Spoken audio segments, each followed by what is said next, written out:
Assalamualaikum warahmatullahi wabarakatuh. Dikisahkan, Abu Nawas mempunyai tetangga yang licik. Dia adalah Abu Jahil. Abu Jahil mempunyai kebun yang ditanami berbagai macam buah-buahan. Kebunnya ini berdekatan dengan kebun milik Abu Nawas. Antara kebun Abu Jahil dan kebun milik Abu Nawas hanya dibatasi oleh tumpukan batu. Abu Jahil berkeinginan menambah luas area kebunnya. Ia pun berpikir keras agar keinginannya terwujud. Hal ini sampai membuat Abu Jahil susah tidur. Tiba-tiba terlintas pikiran jahat di benaknya. Aku harus melakukannya sekarang, mumpung waktunya sudah malam, pikir Abu Jahil. Di tengah malam gelap gulita, Abu Jahil langsung pergi menuju kebun miliknya. Dia mencari pembatas tumpukan batu yang menjadi pemisah antara kebunnya dan kebun milik Abu Nawas. Setelah menemukannya, dia mulai mengangkat satu persatu batunya. Lalu dia memindahkan di area kebun milik Abu Nawas. Dengan begitu, luas kebun milik Abu Jahil menjadi bertambah luas. Setelah selesai, dia kembali pulang ke rumahnya dengan sembunyi-sembunyi, dan dia senang dengan apa yang dilakukannya. Selama beberapa hari, Abu Nawas tak menyadari dengan perbuatan Abu Jahil. Ia masih santai menanam buah-buahan di area yang telah dicuri Abu Jahil. Seiring berjalannya waktu, buah yang ditanami Abu Nawas kini berbuah. Buahnya besar-besar dan segar. Melihat hal itu, Abu Jahil senang bukan kepalang. Ia pun segera memanen tanaman buah tersebut. Tidak berapa lama datanglah Abu Nawas. Ia sangat terkejut melihat Abu Jahil memanen tanaman buah miliknya. "Hai Abu Jahil, apa yang kamu lakukan?" seru Abu Nawas. "Aku sedang memanen buah yang ada di kebunku," jawab Abu Jahil. "Apa kau bilang? Ini masih area kebunku, Abu Jahil," balas Abu Nawas. "Hai Abu Nawas, kamu mengigau ya? Coba kau lihat batu pembatasnya," tegas Abu Jahil. Sejenak Abu Nawas terdiam. Kenapa tumpukan batu bisa pindah ya? Atau aku yang kurang teliti, pikir Abu Nawas. "Tapi kan buah itu aku yang menanamnya, Abu Jahil," ucap Abu Nawas. "Itu sih salahmu sendiri. Kenapa menanam buah di area kebunku?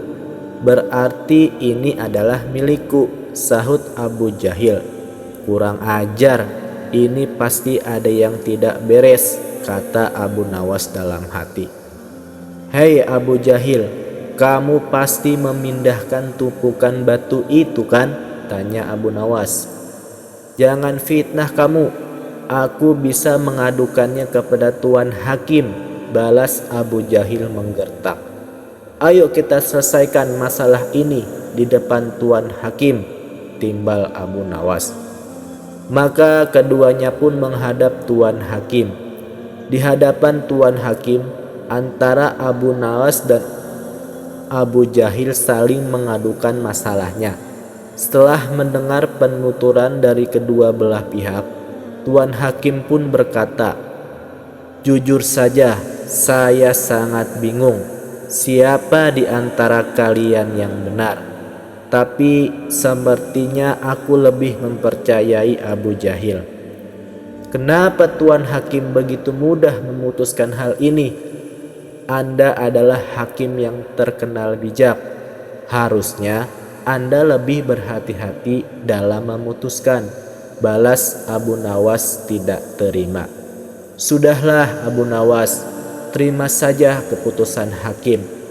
Toh area kebunmu masih juga luas, ucap Abu Jahil. Enak saja kamu bicara. Kamu telah mencuri lahanku. Kamu sengaja memindahkan tumpukan batu yang menjadi pembatas, bentak Abu Nawas. Saya harap kalian berdua diam. Apa yang akan saya putuskan tidak bisa diganggu-gugat.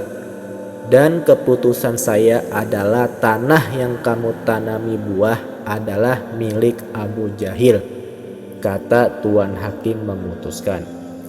Mendengar hal itu, Abu Jahil merasa sangat senang. Terima kasih Tuan Hakim.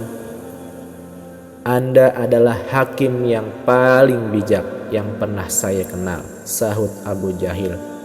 Sementara Abu Nawas hanya bisa pasrah menerima keputusan tersebut. Asik, sekarang aku punya kebun lebih luas dari Abu Nawas, batin Abu Jahil kegirangan. Oh iya, Abu Jahil, berapa luas kebunmu? Tanya Tuan Hakim.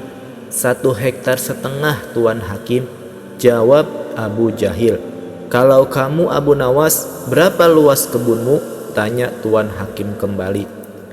Sebenarnya luas kebun saya 1,5 hektar, tapi karena setengahnya dicuri sama Abu Jahil, luasnya jadi tinggal 1 hektar, jawab Abu Nawas. Kalian tahu tidak kenapa saya tanya luas kebun kalian? Karena kemarin saya dapat surat langsung dari Baginda Raja. Beliau memerintahkan kepada saya, barang siapa mempunyai kebun yang luasnya lebih dari 1 hektar, maka akan disita negara beserta isi-isinya. Dan bagi siapa saja yang menentang peraturan ini akan dihukum mati. Hal ini Baginda Raja terpaksa lakukan karena kondisi keuangan negara sedang krisis, kata sang hakim menjelaskan. Seketika raut wajah Abu Jahil yang tadinya ceria mendadak berubah menjadi terkejut. Waduh, celaka, aku akan kehilangan kebunku, pikir Abu Jahil ketakutan. Maaf Tuan Hakim, sebenarnya luas kebun saya hanya 1 hektar, tutur Abu Jahil. Tadi kamu bilang katanya luas kebunmu 1,5 hektar. Sekarang bilangnya 1 hektar. Kamu jangan main-main Abu Jahil, bentak Tuan Hakim. Saya berani bersumpah Tuan Hakim, kebun saya memang luasnya hanya 1 hektar. Tumpukan batu yang jadi pembatas antara kebun saya dan kebun milik Abu Nawas telah saya pindah dari tempatnya, ujar Abu Jahil. Oh begitu, jadi tanah yang ditanami buah oleh Abu Nawas sebenarnya masih area kebun Abu Nawas, tanya Tuan Hakim memastikan. Benar Tuan Hakim, jawab Abu Jahil. Bagaimana denganmu Abu Nawas? Apakah benar luas kebunmu 1,5 hektar? Tanya Tuan Hakim kepada Abu Nawas. Benar Tuan Hakim, jawab Abu Nawas. Nah, kalau begini kan jelas siapa yang sebenarnya berbohong. Pengawal, tangkap Abu Jahil dan masukkan ke dalam penjara karena dia telah mengaku mencuri area kebun milik Abu Nawas, perintah Tuan Hakim. Tapi Tuan Hakim, kebun saya tidak disita kan? Tanya Abu Jahil khawatir. Tidak ada yang namanya penyitaan, itu hanya trik saya supaya saya bisa menyelesaikan perkara kalian berdua dengan adil, balas Tuan Hakim. Mendengar hal itu, Abu Jahil langsung terkulai lemas. Sementara Abu Nawas tersenyum bahagia karena ia bisa mendapat kembali luas kebunnya. Demikianlah kisah cerdik Abu Nawas melawan Abu Jahil. Sampai di sini dulu perjumpaan kita. Wassalamualaikum warahmatullahi wabarakatuh.